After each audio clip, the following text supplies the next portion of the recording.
This week, we air our fourth pre-recorded segment called Say Easy, Do Hard.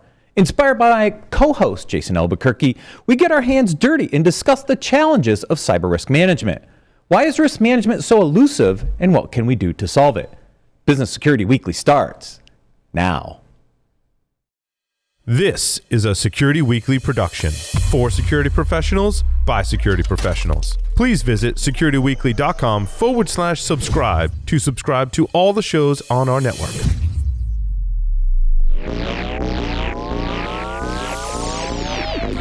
Broadcasting live, it's the show where we explore the business of security to improve the security of business. Your trusted source for actionable insights on leadership, communication, and innovation. Get ready for Business Security Weekly.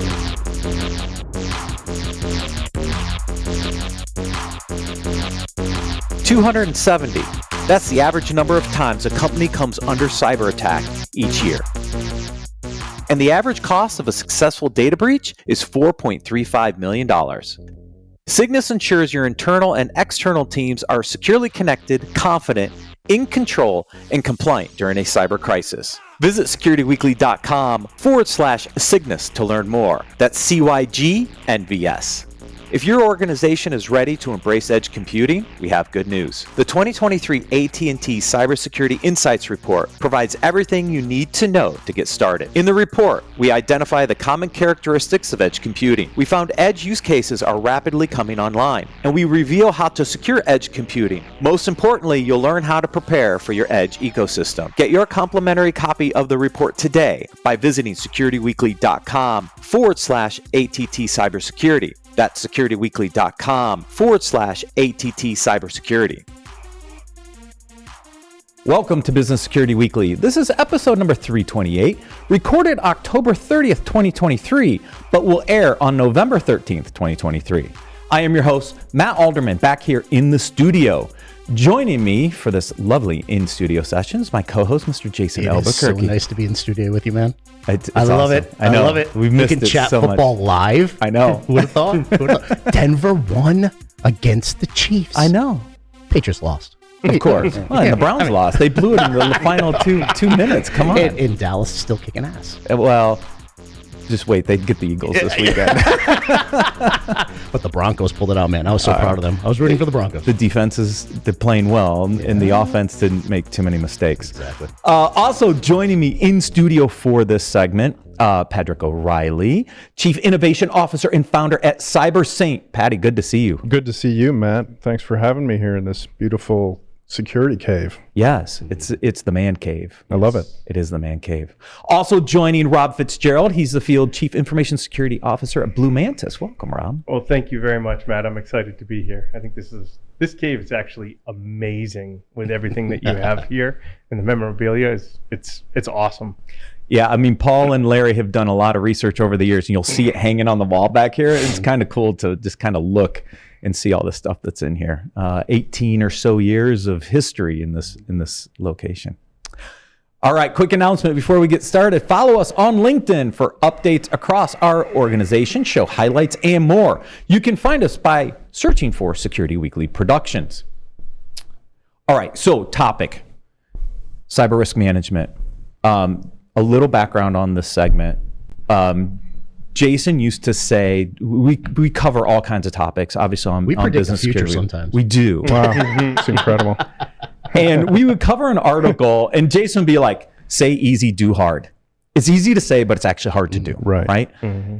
And so we got this really crazy idea, like we should do a segment where we actually get our hands dirty and actually dig in a little deeper into one of these topics and try to come up with ways to solve it. So we did our first one. We pre-recorded it in December of last year. We did it in January.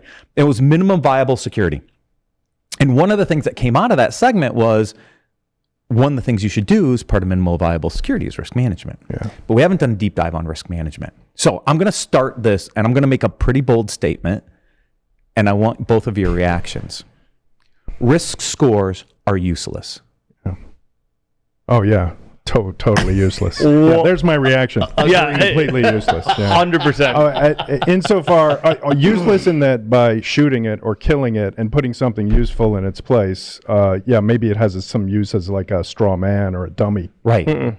You know, I've interviewed Richard Sierson, Doug Hubbard, and they always said, look, any quantitative model is better than a qualitative model. And how long have we been hanging on to the qualitative risk matrix? Too long. Too long. Yeah. Doesn't work. Quantitative models work if you do it right, I think. Yeah. But the problem is a score is irrelevant. Yeah. If I'm a 9.7 out of 10, what the hell does that mean? Yeah, it doesn't really mean anything. And you know, I heard a good response to a score. It was a 1 to 5. We have, you know, we run those qualitative things next to the quantitative stuff just because people are more comfortable. But somebody brought a qualitative score into a boardroom recently, and the board just looked at them and said, "So what? Yeah. What does that even mean?" I mean, it's so many organizations, you get in front of them and you know, you'll have a security leader say, we are in the yellow. Yeah. We are in the red.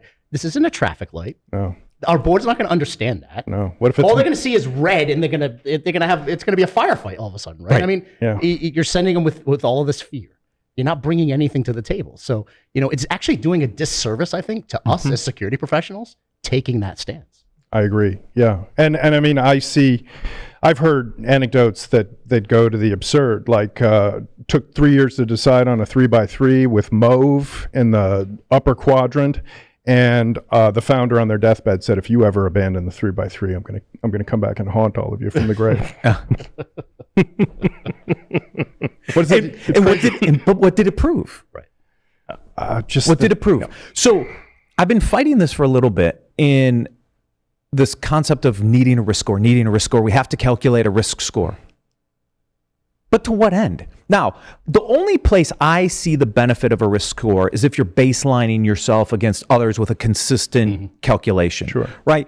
So I think risk scores potentially could help you in a way to gauge the risk of a business unit versus another business unit, or you with another company or something like that, right? Like they have their place. But if the CISO's job is to talk the language of the business and figure out how to share risk with the CEO and the board, and you take him a risk score or her a risk score, you're just shooting yourself in the foot because it doesn't mean anything to them. Right. That's where this really gets just crazy for me. And so the question becomes, if the risk score doesn't mean anything, first of all, why the hell are we doing it? But let me put that aside for a second. What should we be doing? Right. I mean, I'm almost, I agree that the risk score is problematic, especially when you look across sort of the landscape of products that are out there, just sort of throwing out mysterious scores that have black box methodologies behind them. But it's a start in some ways. And what you can then say to companies is, there are quantitative methods that come out of finance, that come out of risk management, hundreds of years of practice that look at likelihood and impact and do it quantitatively. And sometimes you'll get a little religious discussion around that, like, well, how do I know? How do I know? Well, data is how you know. And if you can get, and that's what I've seen in the last 3 years around cyber risk management, is that quantitative models are making headway and people are getting more comfortable with them, but you can help them. If you bring some data to them and you explain how it impacts likelihood, how it impacts impact, how these things work. And then you're beginning to benchmark in a way that talks to dollars and cents, which is really what the business needs to look at. Exactly. I think the metric for risk really has to be dollars and cents. Has to be. Because that's how the boards and the CEOs think. Yes. Right? They understand dollars. Go ahead, Rob. Matt, you're nailing something for me, which is, what we need to do, and we are in the position to be able to do that as consultants and advisors, right, is help CIOs and CISOs, and quite frankly, even risk officers, learn the language of business. They do not, raise your hand, how many CIOs do you know have an MBA? How many CISOs do you know have an MBA? Exactly. They cannot communicate effectively with the CFOs. And that's the problem. So now we have this scenario where we're color coding, and I can tell you I worked with a major consulting firm where we were instructed no more red, yellow, green. It would be green, yellow, black, because red just gets people furious and defensive. Exactly. And so we're going to go with black instead of red. It's a joke. And you're absolutely right. I love that it's a start. Right? Patty points out it's a start to the next thing, but we have to start to educate and change the entire conversation because from the technology people do not understand the conversation from a dollars and cents. You nailed it. A dollars and cents standpoint. But the other side of the aisle is we also have to be educated. Not just educate. We need to be educated. One of the things that I say CISO should do right out of the gate, partner with the CFO. Yes. Yes. That's the first thing you do. They have their measurements. They have how they want to quantify risk, right? They have their methodology. One of the best things I ever did as a CISO for a global MSP, IT services organization, was I sat down with the CFO because I tried the whole risk management. Here's our point system. Here's what we're going to, quantify. He said, no, my job here is to quantify risk and put that to dollars and cents. Let's spend 90 minutes together. I'm going to educate you. That was the best lesson I ever had. From then on, it was partnership with the business. Partner with the CFO, partner with the CEO, partner with the board of directors. I needed to get educated. So we have to take the ego, leave it at the door, and not walk to the table with this whole plan. We have to partner and build a framework together. That's the key to success right there. So Rob, you're in the field a lot. Yes. Obviously, in your current role. How many CISOs are thinking like this? Very, very few. Very few. And I mean, the other piece is that when we think about this, right, there's 17.5 million businesses in the United States with one or more employee. There's actually like 35 million because they're all LLCs or whatever. But 17.5 million businesses, how many CISOs do you know? Could you say, hey, I know 500 or even 1,000 CISOs? Right. Most of them are growing up through the technology world.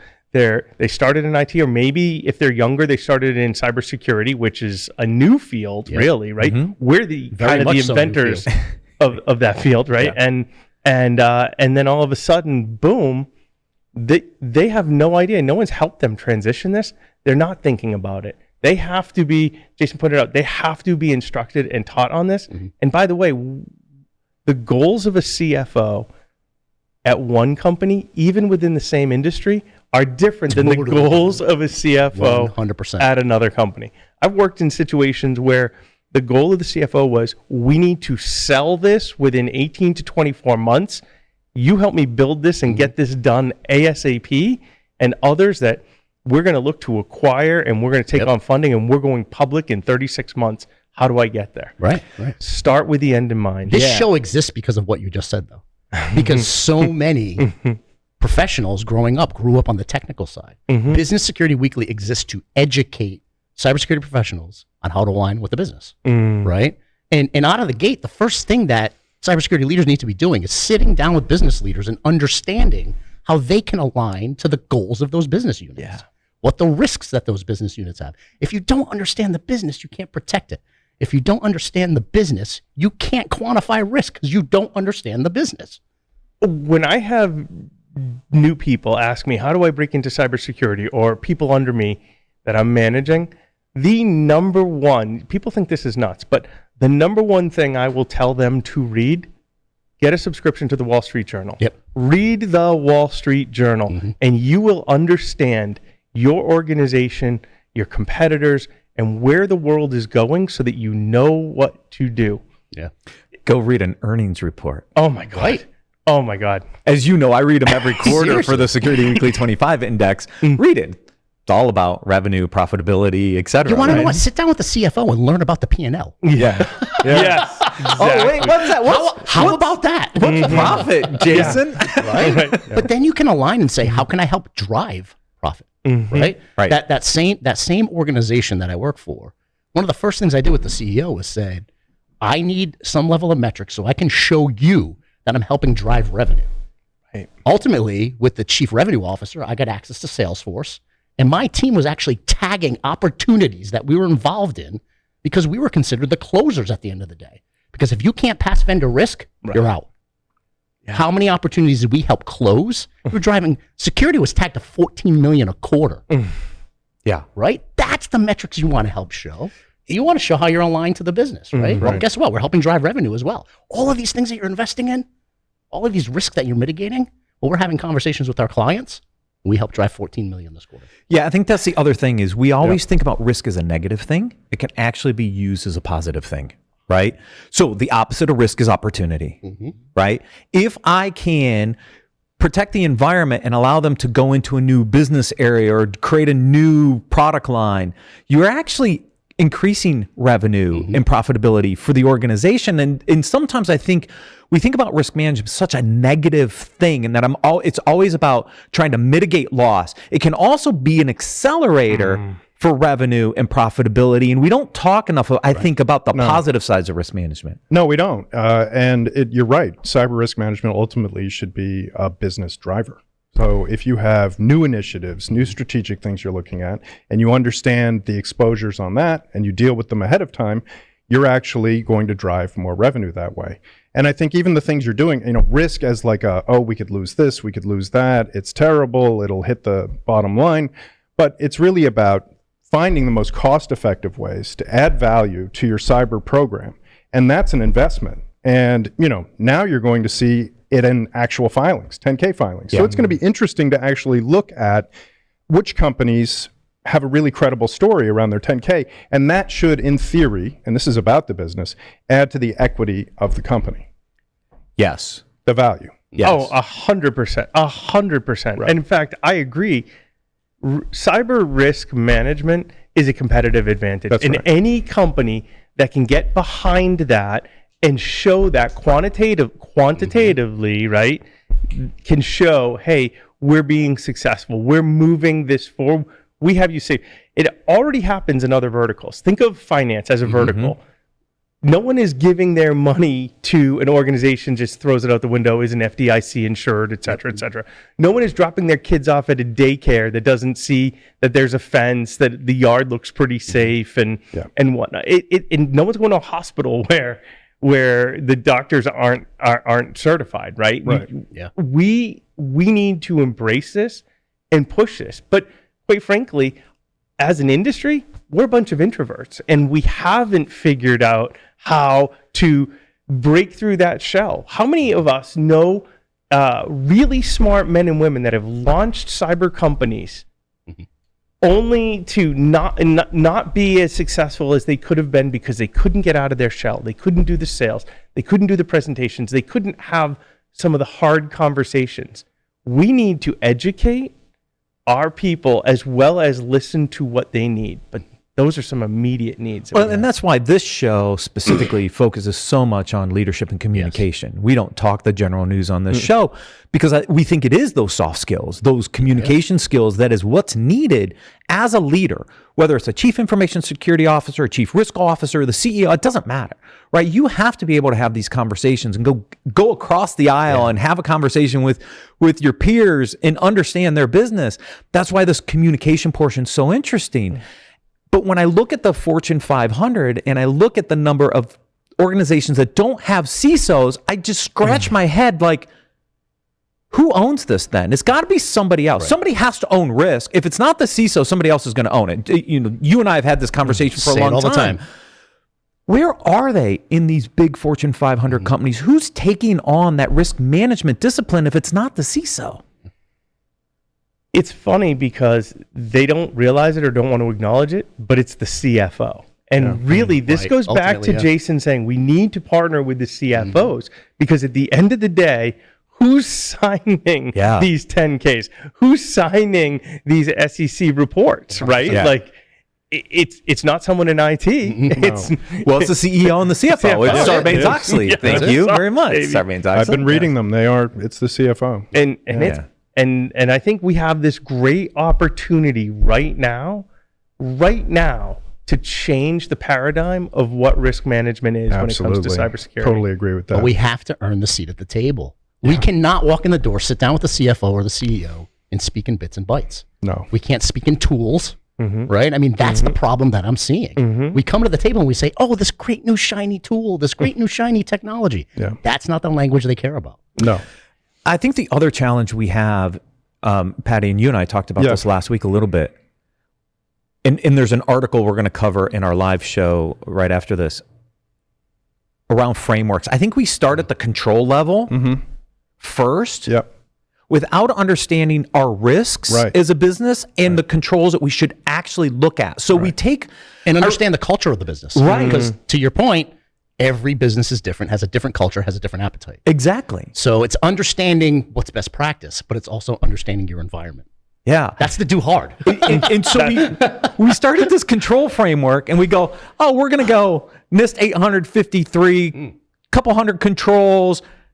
Do I need a couple hundred controls? I remember You want to get laughed out of a room? Bring this 853 high impact in front of a CFO, and you start talking control sense. So they're like, not applicable to our business, not applicable to our business, not our business, not our business.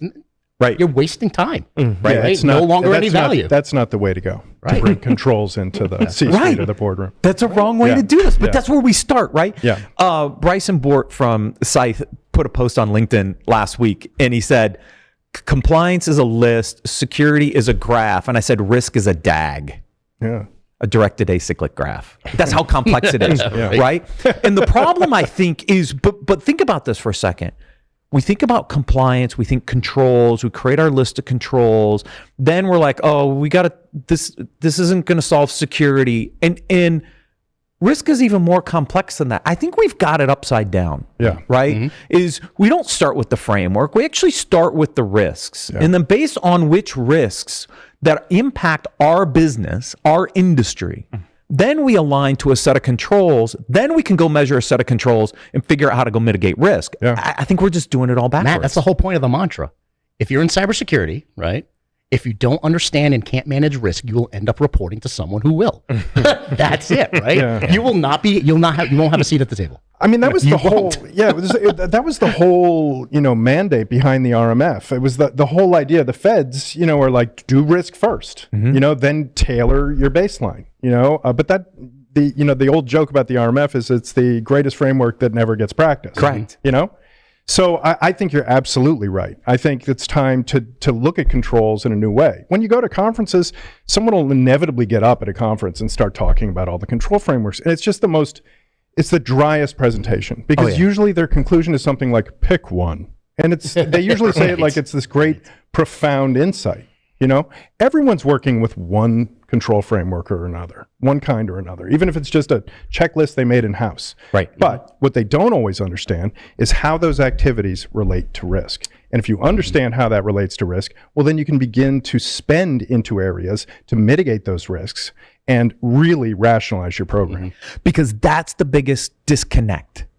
We have these security budgets that are control-based budgets without aligning them to risk. So as a CISO, you cannot walk in to the board and say, by the way, if I make this investment, I'm going to reduce this dollar of risk, because they don't have the connections. No. So why do you think CISOs struggle with budgets? Is because they can't talk dollars and cents, because they haven't figured out what the risk offset is in dollars to support the budget to go implement a technology. And we wonder why we're not moving the needle. Because if you take the control mentality, all you're saying is, with this tool, I get to put a check in that box. Right.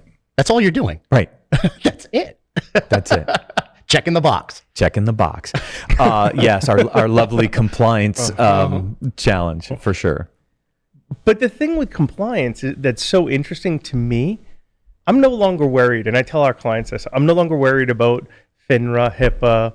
I'm not even worried about GDPR or California. I'm not. You know what I'm worried about?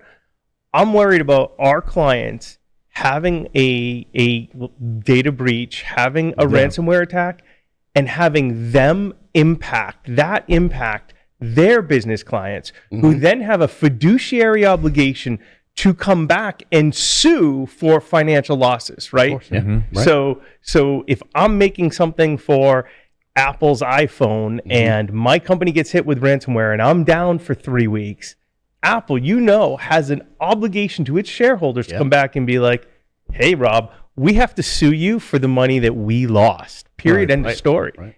And no one, when you say that to the CFO, that's when they perk up and they go, okay, let's have a real conversation then. And I'll tell you exactly where we're going, what we need to do. You tell me how I do it without getting hit. But so to that point, right? And we always talk about the say easy, do hard.